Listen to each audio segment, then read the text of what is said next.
प्रणाम जी। सब सुंदर साथ को कोटि कोटि प्रणाम।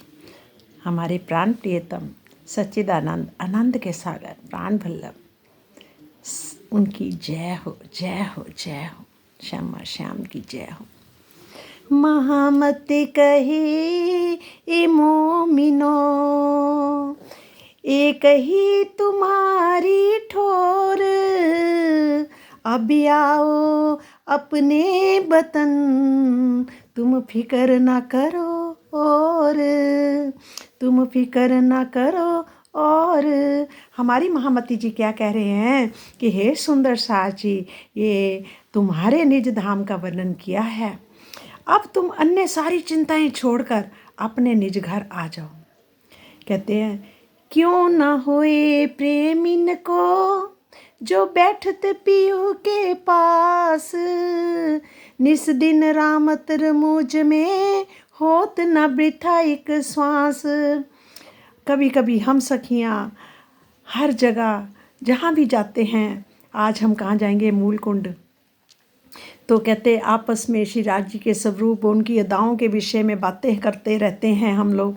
तो कभी कभी सखियां हम एक साथ मिलकर होड़ बांध कर वहाँ पर भागती हैं, दौड़ती हैं और क्या करती हैं, अपने निज घर का ये ठोर बहुत ही आनंदमयी होता है हमारा वहाँ का। और जब हम मूल कुंड पे जाते हैं तो क्या होता है, सुंदर साज जी कहते हैं कि जब हम वहाँ पर पहुँचते ही हैं, सुखपालों से उतरते हैं, पहुंचते हैं, तो वहाँ पर क्या होता है, जब हमारी सवारी उतरती है तो वहाँ के जो सभी पशु पक्षी होते हैं वो आकर क्या करते हैं, सबसे पहले धनी का दर्शन करते हैं। वैसे तो उनके साथ साथ चलते हैं और वहाँ के जो होते हैं वहाँ उनका दर्शन करते हैं, और सभी पशु पक्षी अपनी अपनी रीति से अभिवादन करके हमारे धनी को रिझाते हैं। और इस प्रकार अलग अलग प्रजाति के पशु अपनी पहचान करा देते हैं, और पशु पक्षी कई प्रकार के मेवे धनी के को रोकने के लिए लाते हैं।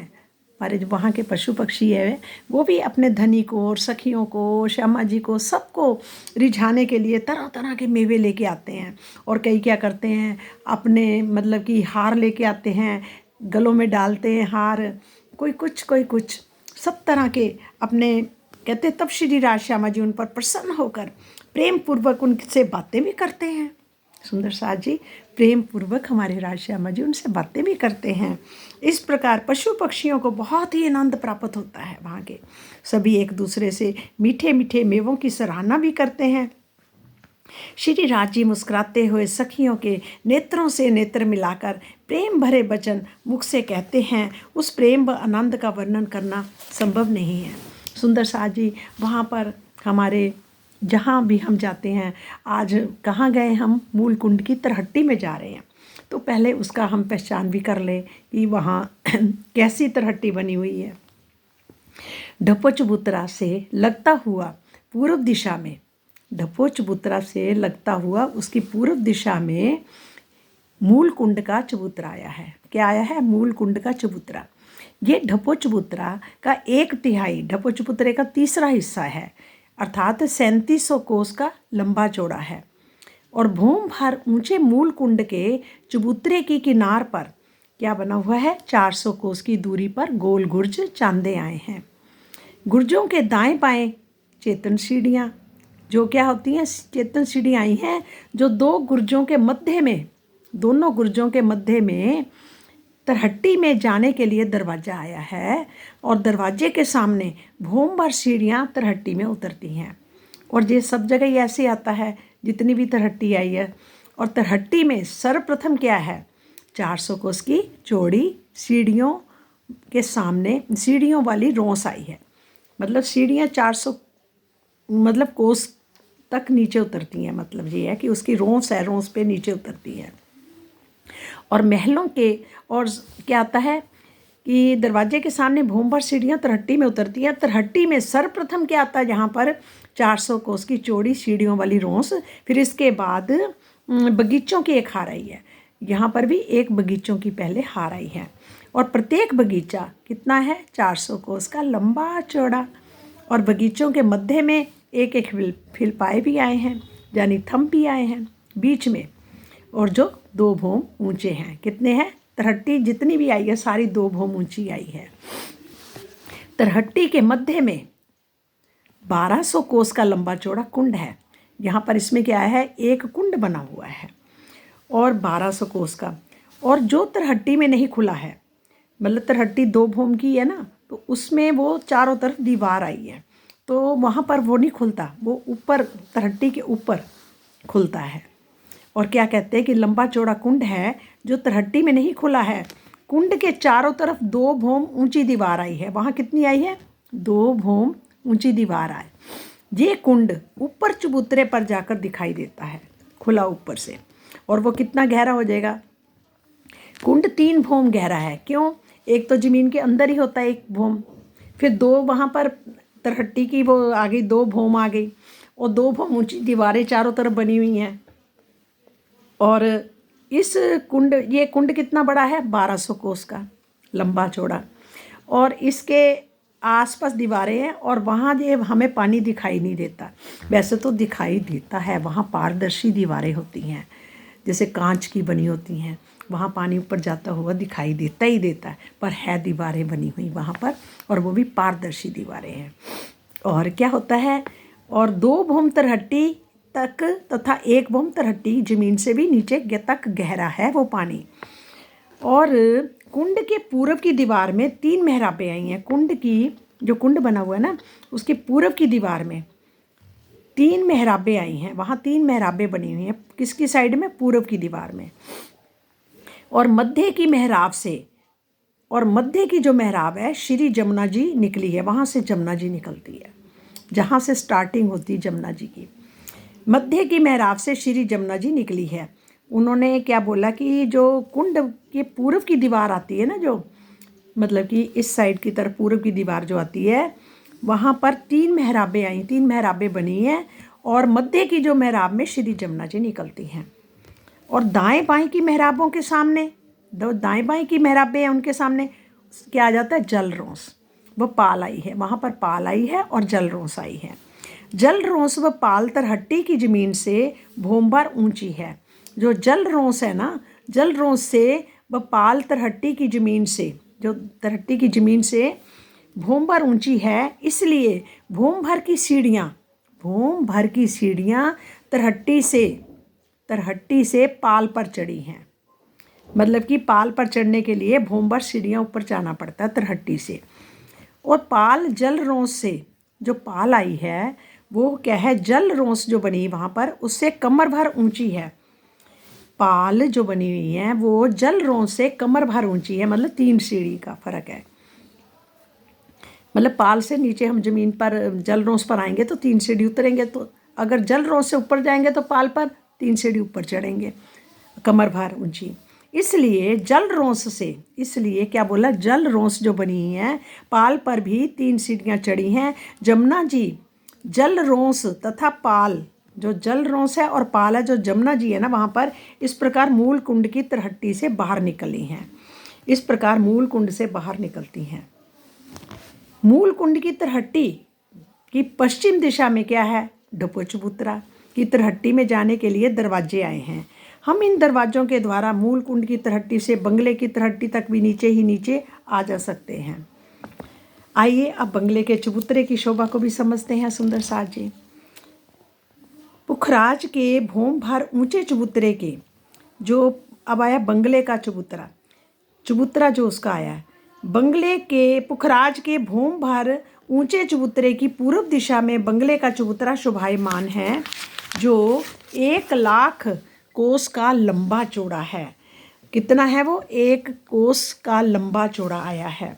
ये चबूतरा अत्यंत ऊंचा है।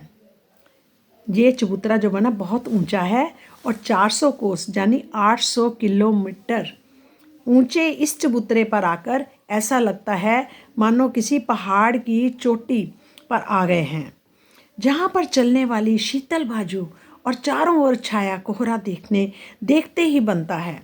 एक तो चारों तरफ बाजू चलती है, शीतल शीतल ठंडी ठंडी, और कोहरा सा देखने को बनता है। बंगले के चबूतरे के मध्य में, जो बंगले का चबूतरा है उसके मध्य में क्या आया है? 48 बंगलों की 48 हारें तथा 48 चहबच्चों की 48 हारें आई हैं। बंगले के चबूतरे के मध्य में 48 बंगलों की 48 हारें, 48 चहबच्चों के 48 हारें आई हैं, जो नूर से परिपूर्ण हैं और 2 ऊंचे चबूतरे पर आए हैं। कितने आए हैं? 2 ऊंचे चबूतरे पर आए हैं, ऊंचा चबूतरा है उससे। बंगलों की 5 भौम छठी चांदनी है। बंगलों की कितनी बनी हुई है? 5 भौम है और छठी चांदनी। प्रत्येक बंगले तथा चहबच्चे के चारों दिशा में नहरें तथा चारों कोनों में चहबच्चे छोटे आए हैं।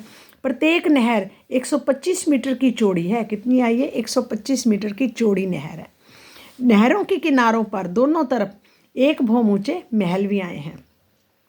जो नहरों के किनारे है ना, किनारों पर क्या आया है? दोनों तरफ 1 भौम ऊंचे महल भी बने हुए हैं। कितने? 1 भौम। इन महलों के ऊपर गुम्मट व कलश शोभायमान हैं। आइए इन बंगले की, फिर आगे हम इन बंगले की शोभा को भी समझेंगे सुंदर साथ जी, कि ये बंगला कैसा बना हुआ है। बंगलों की 5 भौम छठी चांदनी है। बंगलों की 1 भौम में मंदिरों की 5 भौम आई है।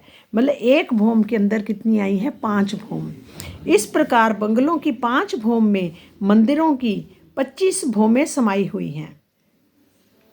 कितनी है? 25 भौमें समाई हुई हैं। मतलब 5 भौम है ना, तो 1 भौम में कितनी आई हैं? 5 भौम। और इस तरह से 5 भौम है तो 25 भौमें समाई हुई हैं। प्रत्येक बंगला 1 भौम ऊंचे नूरी चबूतरे पर शोभायमान है।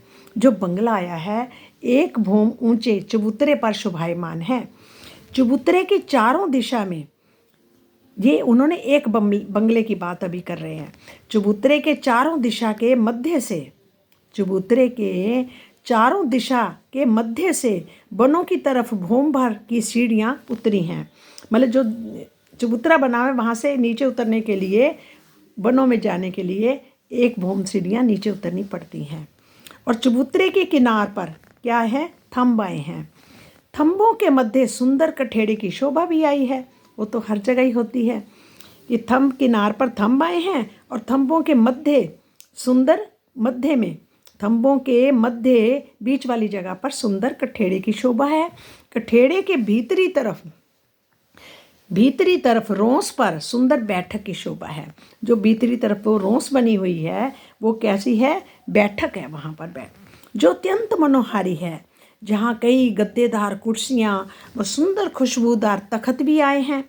जब श्री राज श्यामा जी हम सखियाँ जहाँ विराजमान होते हैं तो चारों तरफ आए बनों की शोभा को निहारते हुए प्रेम की मीठी मीठी बातें करते रहते हैं।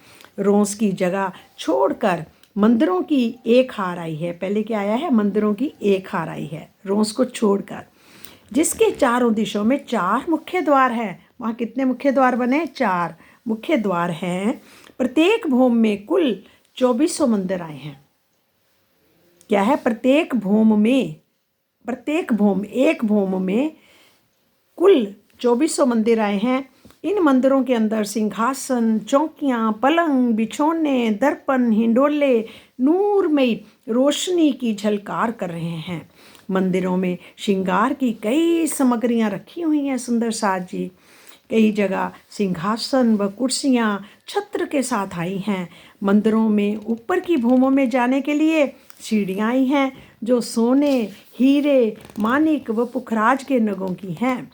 मंदिरों की हार को पार कर थंबों की 1 हार आई है, जिनकी भौमें मंदिरों की भौमों से मिलते हुए आई है। किनकी? थंबों की 1 हार। और तत्पश्चात बंगले के मध्य में क्या आया है? कमर भर ऊंचा चबूतरा आया है। फिर वहाँ पर एक मध्य में क्या है? कमर भर ऊंचा चबूतरा है। चबूतरे के चारों दिशाओं से 3-3 सीढ़ियाँ उतरी हैं। मतलब 3-3 सीढ़ियाँ उतरी चबूतरे के चारों दिशा से। चबूतरे के चारों दिशा से मतलब सीढ़ियाँ चढ़ने के लिए भी 3-3 सीढ़ियाँ ऊपर जाना और चबूतरे से नीचे उतरने के लिए 3-3 सीढ़ियाँ नीचे उतरनी पड़ती हैं। चबूतरे की किनार पर क्या है? 5 भौम ऊंचे थंब आए हैं। चबूतरे के किनार पर क्या आए हैं? 5 ऊंचे, 5 भौम तक ऊंचे थंब आए हैं। थंबों के मध्य कठेड़ा भी आया है। थंबों के मध्य में बीच में क्या आया है? कठेड़ा आया है। चबूतरे पर कई रंगों की पशम पशीना की गिलम शोभा देती है, जिसमें सुंदर बेल फूल व पत्तों की चित्रकारी भी आई है। इस चबूतरे पर बड़ी ही सुंदर बैठक बनी हुई है, जहाँ हमारे राज श्यामा जी आकर विराजते हैं। हम सखियाँ उनके आस पास इर्द गिर्द घूमती हैं और उनकी तरफ नैनों से नैन मिलाकर मुस्कुराते हुए मीठी मीठी हम बातें करते हैं। हमारे पिया जी भी हमसे मीठी मीठी बातें करते हैं। और चबूतरे के ऊपर छत सीधे बंगले की छठी चांदनी पर है। उसकी सीधे बंगले की छठी चांदनी पर है। बंगले की छठी चांदनी के मध्य में कमर भर ऊंचा चबूतरा आया है। बंगले की जो छठी चांदनी है ना, उसके मध्य में भी कमर भर ऊंचा चबूतरा है। इस प्रकार चारों कोनों पर 4 थंब आए हैं। इनके ऊपर गुम्मट कलश शोभायमान है। बंगले के चारों कोनों में जो 4 चहबच्चे आए हैं, बंगलों के चारों कोनों में जो 4 चहबच्चे आए हैं, उनसे फव्वारे उछलकर इस कलश की नोक को छूते हुए एक दूसरे में गिरते हैं। जो पर नोक होती है, प्रत्येक बंगले के चारों तरफ बगीचे शोभायमान हैं। और कहते बंगले के चारों तरफ भी क्या है? बगीचे शोभायमान हैं। इन बगीचों में कई नहरें चलती हैं और कई कुंड तथा नूरमयी चहबच्चे आए हैं। कुंडों के बीच में फव्वारे उछलते हैं। बगीचों के वृक्षों की भौमें बंगले के मंदिरों की 25 भौमों से मिलते हुए आई है। मंदिरों की जो 25 भौम हैं, उनसे मिलते हुए आई है। कह रही क्या? बगीचों के वृक्षों की भौमें जो हैं, बगीचों के वृक्षों की भौमें बंगले के मंदिरों की 25 भौमों से